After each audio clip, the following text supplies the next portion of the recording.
பீமன் சொன்னான், இப்பவும் சொல்றேன், 5 ஊர் கொடுத்தா விடுறேன். எப்போதும் தர்மபுத்திரர் சாதுவா இருப்பார், பீமன் தான் அதிரடி. இந்த ஒரு இடத்துல மட்டும் சஞ்சயன் பேசின பேச்சு தர்மன் அதிரடியில இறங்கிட்டார். பீமன் கொஞ்சம் சாஃப்டா இருந்தான். அர்ஜுனன் சொல்லிட்டான், நான் பெரிய அண்ணா கட்சி தான், தர்மன் சொன்னதுதான் சரி, சண்டை தான். நகுலன் சகதேவன் அவளும் சொல்லிட்டா, சண்டை தான்ட்டா. அப்ப சண்டைக்கு 4 ஓட்டு, சமாதானத்துக்கு பீமன் 1 ஓட்டு. அப்ப மெஜாரிட்டி யாருக்கு? சண்டைக்கு தான். போர்னு தீர்மானம் ஆயிடுத்து. இப்போ தூது பேசின சஞ்சயன் புறப்படணும். பாண்டவர்கள் 5 பேர்ட்டையும் சொல்லிக்கணும். தர்மன்ட்ட போயிட்டு வரேன்னு சொல்லிட்டான், பீமன்ட்ட சொல்லிட்டான், நகுலன் சகதேவன்ட்ட சொல்லிட்டான்.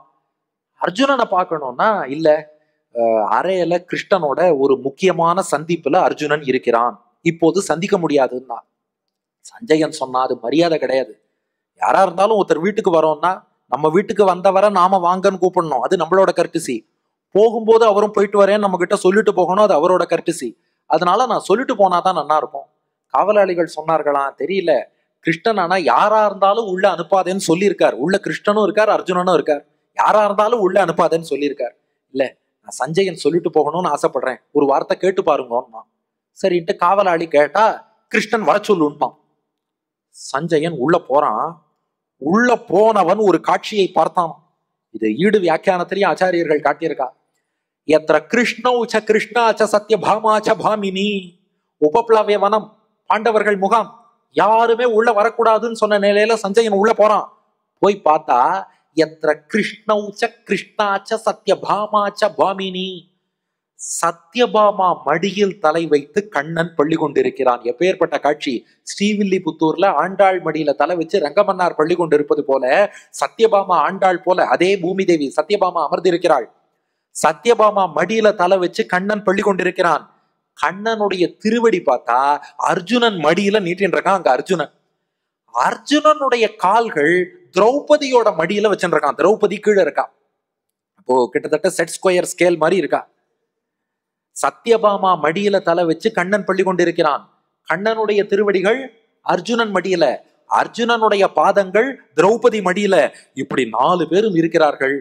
கண்ணன் காமிச்சானா, எனக்கும் அர்ஜுனனுக்கும் உள்ள நட்பின் ஆழம் எவ்வளவுன்னு புரியறதா? சத்யபாமா மடியில தலை வச்சு ஏகாந்தமா இருக்கும் போது கூட நான் அர்ஜுனனை பக்கத்துல வச்சுருக்கேன்னா என் பக்தன் மீது எனக்கு எவ்வளவு அன்புன்னு பாத்தையா? சொல்லாம சொன்னானா கிருஷ்ணன், நீ பாண்டவர்கள் மேல கை வைக்கணும்னு நினைச்சா இது சஞ்சயனுக்கான செய்தி இல்ல, அவன் அனுப்பின துரியோதனனுக்கான செய்தி. பாண்டவர்கள் மேல கை வைக்கணும்னு நினைச்சா என்னை தாண்டி தொடரா பார்க்கலாம்னா இதான் 4வது அனுகிரகம். இது நாம எல்லாரும் தைரியமா நினைச்சு பார்க்க வேண்டிய விஷயம். யாரால எந்த ஆபத்து எப்படிப்பட்ட சூழல்னாலும் பகவான் சொன்ன வார்த்தை, அவனை தாண்டி நம்மளை யாரால தொட முடியும்? நீ என் பாண்டவர்களுக்கு தீங்கிழைக்க வேண்டும் என்று நினைத்தால் என்னை தாண்டி தொடரா பாத்துக்கலாம்னு சொல்லி அந்த உறுதியை அளித்தான் கண்டபிரான். சஞ்சயன் திருப்பி ஒத்துட்டான். திருதராஷ்டிரன் இரவு நேரம் திருதராஷ்டிரன்ட்ட வரான். சஞ்சயன்ட்ட கேட்டான் திருதராஷ்டிரன், என்னப்பா தூது பேசினியா, என்னாச்சுன்னு கேட்டான். சஞ்சயன் சொன்னான், ராஜா நீங்க தொலைஞ்சீங்க அவ்வளவுதான்மா. திருதராஷ்டிரன், டேய் என்ன நடந்ததுன்னு சொல்லுடா. ராஜா நான் ரொம்ப களைச்சு போயிருக்கேன், நாளைக்கு வந்து சொல்றேன். ஏய் ஆள் தொலைஞ்சேங்கிற என்ன விஷயம்? ராஜா என்னால அவ்வளவுதான் சொல்ல முடியும், நீங்க தோத்து போக போறீங்க, நீங்க தொலைஞ்சீங்க, துரியோதனை அழிய போறான், நான் போயிட்டு வரேன்ட்டு போயிட்டான். திருதராஷ்டிரன் பார்த்தான், என்னடா இது ஒருத்தர் நீ அதுக்கு சரிப்பட்டு வரமாட்டேன்னு சொல்லிட்டு போயிடுறார். எதுக்கு சரிப்பட்டு வரமாட்டேன்னே சொல்லாத மாதிரி நீ தொலைஞ்சேன்னுட்டான். என்ன நடந்ததுன்னு சொல்லல. அந்த இரவு முழுக்க திருதராஷ்டிரனுக்கு தூக்கம் வரல. தூக்கம் வராம தான் விதுரனை கூப்பிட்டு அப்புறம் விதுர நீதின்லாம் சொல்றான். அன்றைக்கு இரவு தான் விதுர நீதி. தூக்கம் போச்சு திருதராஷ்டிரனுக்கு. அப்படி யாரெல்லாம் பக்தர்களை கஷ்டப்படுத்துறாளோ என்னை தாண்டி தொடரா பார்க்கலான்னு ஒரு வார்த்தையை சொல்லி பக்தர்களை துன்புறுத்துவோரின் தூக்கத்தை கெடுப்பவன் பகவான். இதான் அவன் பண்ண 4வது அனுகிரகம். அப்போ பக்தர்கள் பக்கம் பக்க துணையாக எப்போதும் பகவான் இருப்பான், பக்க பலமாக அவன் இருப்பான். இதை உணர்த்தி காட்டினான். இது 4வது அனுகிரகம். 4ஆச்சா? 1 புடவை கொடுத்தான், 2 அக்ஷய பாத்திரத்திலேருந்து கீரை சாப்பிட்டான், 3 தன்னையே கொடுத்தான், 4வது உறுதி கொடுத்தான், 5வது என்ன பண்ணான்னா தூத்திய கிருத் பாண்டவார்த்தம். இப்போ தர்மன் கிருஷ்ணன்ட்ட சொன்னார், கௌரவர்கள் சார்பில் சஞ்சயன் தூது வந்துட்டான், நம்ம சார்பில் யாராவது ஒருத்தர் தூதுவர்னு போகணும் இல்லையா? கிருஷ்ணா யாரா தெரிஞ்ச நபர் இருந்தா சொல்லு, அனுப்பலாம். நன்னா கவனிங்கோ, தர்மபுத்திரர் சொன்னது, உனக்கு தெரிஞ்ச யாராவது நல்ல டிப்ளமேட்டிக்கா தூது பேசக்கூடியவா இருந்தா சொல்லு, அனுப்புறேன்னார். கிருஷ்ணன் பார்த்தான், அது எதுக்கு இன்னொருத்தர் போகணும், நானே போகிறேன்னு தூது போனான். அந்த நாள்ல இந்த தூது போகிறதுங்கிறது எப்படின்னா, சண்டைக்கே லாய்க்கு இல்லாதவா, எதுவுமே பண்ண தெரியாதவா, அவளை தான் தூது அனுப்புவாளாம். ஆனா சர்வேஸ்வரனாகிய பகவான் என்ன பண்றான்? தன் பக்தர்கள்ட்ட அடிபணிந்து தாழ விட்டு கொண்டு போறான். என் பக்தனுக்காக நான் தூது போறேன். ஏன் ஒரு ஆபீஸ்லயே மெசஞ்சர் வேலைங்கிறவா யாரு கொடுப்பா? டெம்பரரியா கம்மியா சம்பளம் வாங்கி கம்மியா படிச்சவர் தான். நீ இந்த ஃபைல இந்த டேபிள்ல இருந்து அந்த டேபிள்ல வை, இதுதான் மெசஞ்சர். அது போல மெசஞ்சர் வேலைக்கு பாண்டவ தூதனாக நான் போகிறேன் என்று. அதுதான் பகவானுடைய எளிமை. பத்துடை அடியவர்க்கு எளியவன், பிறர்களுக்கரிய வித்தகன், மலர்மகள் விரும்பும் நம் அரும்பெறல் அடிகள், மத்துரு கடைவெட்டை களவினில் உறவிடை ஆப்புண்டு எத்திரம் உரலினோடு இணைந்திருந்தேக்கிய எளிவே. அந்த 5வது அனுகிரகம், நான் என் பக்தர்களுக்காக தூது போகிறேன் என்று ஆச்சாரியர்கள் சொல்றா. கழுத்துல ஒரு ஓலையை கட்டி வச்சு தூது போன்னு சொன்னா பகவான் நமக்காக தூது செல்வான். போறான் ஹஸ்தினாபுரத்துக்கு. அங்க போனா பீஷ்ம துரோணாதி மான்யே தவக்கலு வச்சனே விக்ருதே கௌரவேணா. அங்க போறான் கண்ணபிரான். அதெல்லாம் பார்த்தா துரியோதனன் தன்னுடைய அரண்மனை வாசல்ல பூர்ண கும்பம்லாம் வச்சு நிக்கிறான். கிருஷ்ணனை இங்க வரவேற்று தங்க வைக்கணும். சம்பந்தி இல்லையா? துரியோதனன் நிக்கிறான். கிருஷ்ணன் கேட்டான், என்னது இதுன்னா? துரியோதனன் சொன்னா, இது என்னோட மாளிகை, இங்க வந்து தங்குன்னா. கிருஷ்ணன் சொன்னா, இல்லடா உன் வீட்டுல என்னால தங்க முடியாதுன்னா. துரியோதனன் கேட்டான், என்ன சம்பந்தி இங்க வந்திருக்க, என் வீட்டுல தங்க மாட்டியான்னா. கிருஷ்ணன் சொன்னா, விரோதி வீட்டுல தங்க கூடாதுன்னு சொல்லியிருக்கு, நீ எனக்கு விரோதின்னா. துரியோதனன் கேட்டான், நான் உனக்கு என்னடா கெடுதல் பண்ணேன், நான் உனக்கு எப்படி விரோதின்னா. அப்ப கிருஷ்ணன் சொன்னா, பகவானுக்கு என்னைக்குமே சொந்த விரோதின்னு யாரும் கிடையாது. பக்தர்களை யார் விரோதித்துக் கொள்கிறார்களோ அவர்களை தன் விரோதியாக பகவான் கருதுவான். கிருஷ்ணன் சொன்னா, ஏட்டா துரியோதனா, என் பக்தர்களான பாண்டவர்களை உனக்கு விரோதின்னு கருதி துன்புறுத்தின இல்லையா? மம பிராணாகி பாண்டவாகான். இங்க கிருஷ்ணன் சொன்ன வார்த்தை மகாபாரதத்துல, பாண்டவர்கள் தான் என் உயிர். என் உயிரான பாண்டவர்களுக்கு துரோகம் பண்ணிட்டு அப்புறம் என்னை வீட்டுக்கு கூப்பிடுறியா? உன் வீட்டுக்கு நான் வரமாட்டேன்னு கடந்து போயிட்டான் கண்ணன். துரியோதனம் பார்த்தான், இவனுக்காக பூர்ண கும்பம்லாம் வச்சேனே, அவனுக்கு அந்த ஃபீலிங். என்னடா இது, இவ்வளவு கூப்பிட்டா இவன் நம்மள அவமானப்படுத்திட்டு போயிட்டான், நாளைக்கு கவனிச்சுக்கிறேன்னா. அடுத்து பார்த்தா பீஷ்மர், அவர் ஒரு பூர்ண கும்பத்தோட நிக்கிறார். கண்ணன் கேட்டான், என்னன்னா? பீஷ்மர் சொன்னார், என்னோட அரண்மனை, இங்க வந்து தங்கிக்கோ கிருஷ்ணா. பார்த்தான், கடந்து போயிட்டான். துரோணர் ஒரு பூர்ண கும்பத்தோட நிக்கிறார்.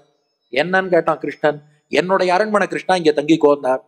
கிருஷ்ணன் அப்படியே பார்த்தான், இல்ல இங்கேயும் செல்போன் மணி அடிச்சுட்டே இருக்கு, இங்க நான் தங்க விரும்பல, நான் அடுத்த இடத்துக்கு போறேன், செல்போனை கொஞ்சம் சைலண்ட்ல போட்டாதான் பகவான் வருவான், அதனால நான் போறேன்னு சொல்லிட்டு அதையும் கடந்து போயிட்டான். கடைசியா விதுரர், அவர்கிட்ட மொபைல் போனே கிடையாது. கடைசியா விதுரர் கை கூப்பி நின்றுட்டு இருந்தார். கிருஷ்ணன் பார்த்தான், என்னன்னு கேட்டான். கிருஷ்ணா, உன் குடிசைக்கு வாப்பான்னார். இது வரைக்கும் எல்லாம் என் வீடு, என் மாளிகை, என் அரண்மனைனா, உன் குடிசைக்கு வாப்பான்னார்.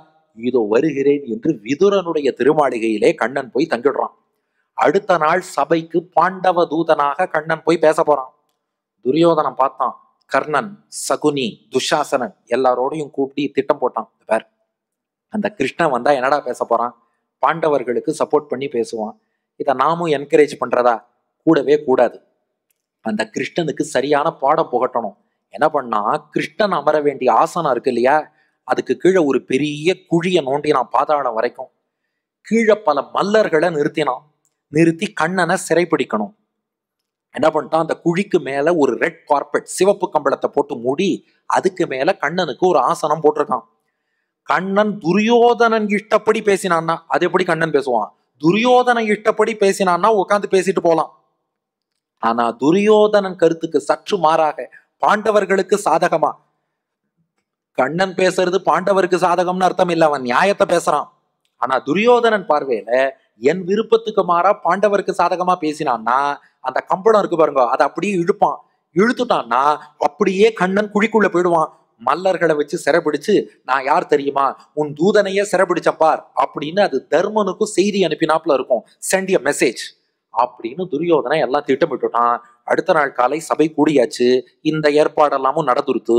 இப்போ துரியோதனை எல்லாத்தையும் சொன்னான், பாருங்க, மாடு மேய்ச்ச பையன் ஒருத்தன் வருவான், அவன் வந்ததும் யாரும் இங்க எழுந்தெல்லாம் நிக்க கூடாது, சரியா? மாடு மேய்ச்சவனுக்கெல்லாம் எழுந்து நிக்கணும்னு அவசியமே கிடையாதுன்னா. பீஷ்மர் துரோணர்லாம் அப்ப கொஞ்சம் பேசினாங்க, பார்ப்பா நியாயம் கிடையாது, பகவான் வராருன்னா எழுந்து நிக்கணும். அவர் ஆயர் குலத்துல அவதாரம் பண்ணுவார், எந்த குலத்துல வேணாலும் அவதரிப்பார், அவர் பகவான், இறைவனுக்கு செலுத்த வேண்டிய அவர். துரியோதனை சொன்னான், இங்க நான் தான் ராஜா, நான் என்ன செய்யறேனோ அதைத்தான் எல்லாரும் பண்ணணும். நானே உட்கார்ந்து இருக்கும் போது நீங்க என்ன எழுந்து நிக்கிறதுங்கிறது? நான் பண்றதைத்தான் நீங்களும் பண்ணணும். நானும் எழுந்து நிக்க மாட்டேன், யாரும் எழுந்து நிக்க கூடாது. நான் எழாமல் நீங்கள் எழுவது சபை நாகரிகமா சொல்லுங்கள், அதனால எல்லாரும் உட்கார்ந்துதான் இருக்கணும்ட்டான். கிருஷ்ணன் பாண்டவ தூதனாக சபைக்குள்ள நுழையறான். நுழைஞ்சதும் எல்லாரும் எழுந்து நின்னுட்டான். துரியோதனை பாக்குறான், கர்ணன் நின்று இருக்கான், துஷாசனன் நின்று இருக்கான். துரியோதன கர்ணன் அடிச்சான். டே, ஏன்டா இப்படி மானத்தை வாங்குறீங்க? அந்த பீஷ்மர், துரோணர், விதுரர் எழுந்து நின்னா கூட அதுகள்லாம் அப்படித்தான், கிழவர்கள், திருத்த முடியாது, ஏதோ சொல்லலாம். ஏண்டா நீ என் ஃப்ரெண்டு தானே, நீ ஏன்டா எழுந்து நின்னன்னு கர்ணன்ட்ட கேட்டான். கர்ணன் சொன்னா, ராஜா நீங்களே எழுந்து நிக்கிறீங்க பாருங்க. துரியோதனப்பா, ஆமா. கர்ணன் சொன்னா, நாங்க கிருஷ்ணனை பார்த்து எழுந்து நிக்கல, கிருஷ்ணன் உள்ள வரதை பார்த்ததும் உங்களை அறியாமல் நீங்களே எழுந்து நின்று விட்டீர்கள். நீங்க எழுந்து நின்னதுனால என்ன சொன்னா துரியோதனன், நான் என்ன பண்றேனோ அதைத்தான் மத்தவாளும் பண்ணணும். நீ எழுந்து நின்ன, உன்னை பார்த்து மத்தவாளும் எழுந்து நின்னுட்டா. அப்படி எடுத்தா சரி, பரவாயில்ல. கிருஷ்ணன் ஆசனத்துல அமர்ந்தான், நியாயத்தை பேசினான். பாண்டவருக்கு பாரபட்சமா பேசல, நியாயத்தை பேசினான். துரியோதனன் பார்த்தான், ஆஹா சரிப்பட்டு வராது, கம்பளத்தை இழுத்தான். ஆனா கிருஷ்ணன் என்ன பண்ணான்னா, அவனை பாதாளத்திலேயா தள்ள முடியும்? பெரிய விஸ்வரூபம், பவ்வ நீருடை ஆடையாக சுற்றி பாரகலம் திருவடியா, பவனம் மெய்யா, செவி மாதிரம் எட்டும் தோளா, அண்டம் திருமுடியா, நின்றான் பால் செல்ல கீர்ப்பீர், கவைமா களிருந்தி வெண்டி ஏற்ற, கடல் மன்னர் மணிமுடி மேல் காகம் ஏற, தெய்வவாள் வலம் கொண்ட சோழன் சேர்ந்த திருநறையூர் மணிமாடம் சேர்மின்களேன்னு திருமங்கையாழ்வாரோட பாசுரம். மொத்த சமுத்திர ஜலத்தையும் தனக்கு அப்படியே ஆடையாக கொண்டு, பாரகலம் திருவடியா, பூமியில அவன் திருவடி இருக்கு, பவனம் மெய்யா, செவி மாதிரம் எட்டும் தோளா, 8 திசைகள் அவனுக்கு தோளா இருக்கு, அண்டம் திருமுடியா, மொத்த அண்ட கட்டாகத்தின் உச்சி அவனுடைய திருமுடியா இருக்கு. பெரிய விஸ்வரூபம் எடுத்தானா கண்ணபிரான். இந்த விஸ்வரூபத்தை தரிசிக்கிற பாக்கியம் யாருக்கு கிடைச்சது? துரியோதனனுக்கு தான் கிடைக்கல. இவன் என்ன பண்ணிட்டான், ஏதோ ஒளிப்பழம்பா இருக்கு, சிச்சி கண்ணை கூசுறது, எனக்கு கண்ணை மூடிட்டானோ. எவ்வளவு பெரிய மகானுபாவம் பாருங்க. கிருஷ்ணன் விஸ்வரூபம் எடுத்தான், என்னையா இது ஒரே ஒளி, கண்ணை கூசுறது, கண்ணை மூடிட்டான். ஆனா கிருஷ்ணன் என்ன பண்ணா, அந்த திருத்தராஷ்டிரனுக்கு ஏதோ நடக்கிறதுன்னு புரிஞ்சுது. அதனால அவன் பகவானே என்ன நடக்கிறதுன்னு கேட்டான். நான் விஸ்வரூபம் எடுத்திருக்கேன்னு தெய்வீக கண்ணை கண்ணன் திருத்தராஷ்டிரனுக்கு கொடுத்து சேவிச்சுக்கோன்னு கொடுத்தான். திருத்தராஷ்டிரன் சேவிச்சான். சேவிச்சுட்டு சொன்னானா, பகவானே உன் விஸ்வரூபத்தை சேவிச்ச இந்த கண்ணால வேற எதையும் இனி நான் பார்க்க விரும்பல, நீ கொடுத்த கண்ணை நீயே எடுத்துக்கோன்னு திரும்பி கொடுத்துட்டான். கௌரவர்கள் சார்பில் சண்டை போடுறத கிருஷ்ணன் விரும்பல, அது பாண்டவர்களுக்கு எப்படினாலும் ஆபத்து. இது எத்தனாவது அனுகிரகம்? 5வது அனுகிரகம். இப்படி பாண்டவர்களுக்காக தூது போய் பேச வேண்டியதையும் பேசி விஸ்வரூபத்தையும் காட்டி அஸ்வத்தாமாவையும் தூக்கி வெளியில் தள்ளிட்டு வந்துட்டான். அடுத்து 6வது ஒரு அனுகிரகம் இருக்கு. இது வியாச பாரதத்துல இல்ல, ஆனா வில்லி பாரதத்துல வில்லிபுத்தூர் ஆழ்வார் பாடியிருக்கார். என்னன்னா இப்போ போர் தான் தீர்மானம் ஆயிடுத்து, 2 பக்கமும் தூது பேசியாச்சு. இப்ப 6வது அனுகிரகம் என்னன்னா, இந்த போருன்னு தீர்மானம் ஆனதுல இருந்து துரியோதனன் ஜாதகத்தை கையில எடுத்துட்டு ஜோசியரா போயிட்டு இருக்கான். ஒரு ஜோசியர்கிட்டயா போய் இந்த போரை எந்த நாள் எந்த நேரம் ஆரம்பிக்கலாம் சொல்லுங்கோ. துரியோதனன் எப்படிப்பட்ட கேட்டகரின்னா, நாம செய்யற செயல் நல்லதா கெட்டதான்னு பார்க்க மாட்டான், நல்ல நேரத்துல ஆரம்பிக்கணும்னு பார்ப்பான். ஏண்டா தப்பான செயலை பண்ணிட்டு நேரம் மட்டும் நல்ல நேரம் பார்த்து என்ன பிரயோஜனம்? அந்த மாதிரி ஆள் அவன். ஒவ்வொரு ஜோசியரா போனா யாருமே அவனுக்கு ஜோசியம் பார்க்கல. ஏன்? A bad workman always blames his tools. Duryodhana நாளைக்கு தோத்து போயிட்டான்னா ஜோசியக்காரனை வந்து அடிப்பான், நீ தான் தப்பா நாள் குறிச்சு கொடுத்த, அதனால தோத்தேன். அவளுக்கு தெரியும் இவன் தோத்துருவான்னு. யார் அடி வாங்குறது? அதனால பார்த்தா, அப்பா இந்த ஜோதிடத்துல கெட்டிக்காரன் யாருன்னா சகதேவன், அவன்கிட்டயே போய் கேட்டு கொண்டுட்டா. சரி பரவாயில்ல, அவளுக்கு தொழில் தர்மம் உண்டு, கேட்டா கரெக்டா சொல்லுவான். துரியோதன நேரா பாண்டவர்கள் முகாமுக்கே வந்துட்டான். சகதேவனை வந்து பார்த்தான், ஜாதகத்தை கொடுத்தான். பா, நான் என்னைக்கு போற தொடங்கினால் எனக்கு வெற்றி கிடைக்கும்னு பார்த்து சொல்லு. சகதேவன் எல்லாம் பார்த்தான். வர அமாவாசை அன்னைக்கு பகல் 12 மணிக்கு நீ மட்டும் உன் பட்டத்து யானையை 4 அடி நகர்த்திட்டேன்னா உன்னை யாராலும் வெல்லவே முடியாது, உனக்குத்தான் வெற்றி. சகதேவன் துரியோதனனுக்கு சொல்லிட்டான், வர அமாவாசை பகல் 12 மணி, பட்டத்து யானை 4 அடி நகர்த்து, உனக்குத்தான் வெற்றின்னா. ரொம்ப சந்தோஷம், நன்றின்னு துரியோதன கிளம்பி வெளில போயிட்டு இருக்கான். அப்பதான் பீமன் வரான், துரியோதன போறான். வெற்றி மீது வெற்றி வந்து என்னை சேரும், அதை வாங்கி தந்த பெருமை எல்லாம் சகதேவனை சேரும்னு பாட்டு பாடின்னு போயிட்டு இருக்கான். பீமன் பார்த்தான், என்னடா இது சகதேவனை சேருமா? ஏய் சகதேவாங்கி வா, என்னடா சொன்ன? இல்ல துரியோதனை வந்து போர் தொடங்குவதற்கு நல்ல நாள் நேரம் பார்த்து குறிச்சு கொடுக்க சொன்னான். தப்பா தானே குறிச்சு கொடுத்த? இல்ல ப்ரொஃபஷனல் எத்திக்ஸ், தொழில் தர்மம்னு இருக்கு.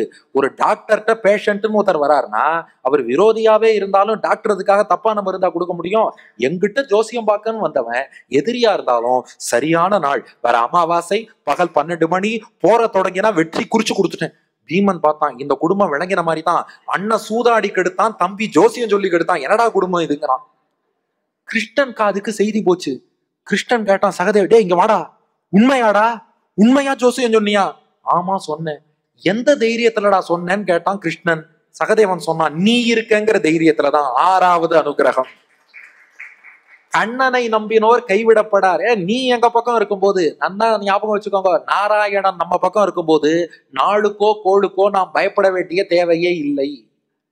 பகவான் நம்ம பக்கம் இருக்கான், நாம ஏன் கவலைப்படணும்? அதனாலதான் சொன்னேன்னா, ஆச்சாரியன் அனுகிரகம் பெருமாள் அனுகிரகம் இருக்கும்போது கவலைப்பட வேண்டாம்.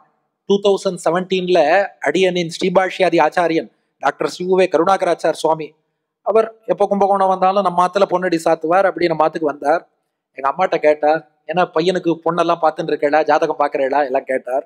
எங்க அம்மா சொன்னா, எல்லாம் பொண்ணு பாக்குறோம், ஒன்னும் அமையல. கேட்டா குரு பார்வை வந்தாதான் பொண்ணு அமையுங்கிறா. அப்போ சுவாமி சாச்சார், நான் தான் உங்க பையனை பார்த்துட்டே இருக்கேனே, பொண்ணு பாருங்கோட்டார். அதுதான் எங்களோட குரு பார்வை. ஆச்சாரிய கட்டாட்சத்துக்கு மேல அந்த குரு பார்வையை பத்தி நாம ஏன் கவலைப்படணும்? அதனால அவன் சகதேவன் சொல்லிட்டான், நீ எங்க பக்கம் இருக்கும்போது நான் ஏன் இதை பத்தி கவலைப்படணும்? கிருஷ்ணன் பார்த்தான், சரி விட்டுரு, நான் பாத்துக்கிறேன்ட்டான். துரியோதனை திரும்பி போனான், பீஷ்மர்கிட்ட போய் சொன்னா, பார் சூப்பரா நாள் குறிச்சுன்னு வந்துட்டேன், அமாவாசை பகல் 12 மணி 4 அடி பட்டத்து யானை நகர்த்தினா வெற்றி. பீஷ்மர் கேட்டார், அமாவாசை என்னைக்குன்னு கேட்டுன்னு வந்தியான்னார். இவன் ஓ அமாவாசை என்னைக்குன்னு கேட்கலையா, சரி பீஷ்மர் நீங்க சொல்லுங்க அமாவாசை என்னைக்குன்னா. பீஷ்மர் சொன்னார், இன்னிலேருந்து 2 நாள்ல அமாவாசை வருது. இன்னைக்கு திரையோதசி, நாளை சதுர்தசி, அதுக்கு அடுத்த நாள் அமாவாசை. துரியோதனம் பார்த்தான், 48 ஹவர்ஸ் தான் இருக்கு. இப்பவே குருக்ஷேத்திரம் போனான், பட்டத்து யானையை கொண்டு வந்து நிறுத்தினான், யானை பாகனை பக்கத்திலேயே உட்கார வச்சான். துபார் இப்பல இருந்தே நீ தயாரா இருக்கணும், நான் திடீர்னு வந்து கிளம்புமே உடனே கிளம்பிடணும். ஏன்னா திடீர்னு அன்னைக்கு அமாவாசை அன்னைக்கு 12 மணிக்கு யானை எங்க பாகன் எங்க என்னால தேடலாம் முடியாது. கரெக்டா இப்பல இருந்து இங்கேயே இருக்கணும், உனக்கு உணவு இங்கேயே வரும், இயற்கை அழைப்பு வேணுமா போன் பேசுறதுக்கும் இங்கேயே ஏற்பாடு பண்ணி விடுறேன், எல்லாமே உனக்கு இங்கேதான், எல்லா அரேஞ்ச்மெண்ட்டும் இங்கேயே தான், சொல்லும் போது கரெக்டா நீ வந்து யானையை நகர்த்திடணும் அப்படின்னு எல்லாம் சொல்லிட்டான். சரின்னு பாகனும் ஒத்துன்றான்.